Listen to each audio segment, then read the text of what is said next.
Hi everyone, मेरा नाम राटुल अहमद है। मैं बोडोफा UN ब्रह्मोस सुपर 50 का फर्स्ट बेस का एक स्टूडेंट हूँ। यहाँ पे आके मुझे बहुत अच्छा लगा। यहाँ पे हमें 11 मंथ के लिए JEE mains and advance test के लिए फ्री रेसिडेंशियल कोचिंग प्रोवाइड किया गया है। ये प्रोग्राम BTR चीफ श्रीजुत प्रमोद बोरो सर द्वारा इनिशिएट किया गया है। यहाँ पे हमें बहुत ही अच्छे तरीके से कोचिंग प्रोवाइड किया गया है।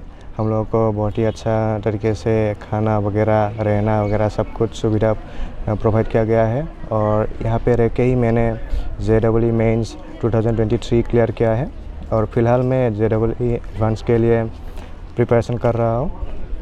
तो मेरा एक्सपीरियंस यहाँ का बहुत ही अच्छा रहा।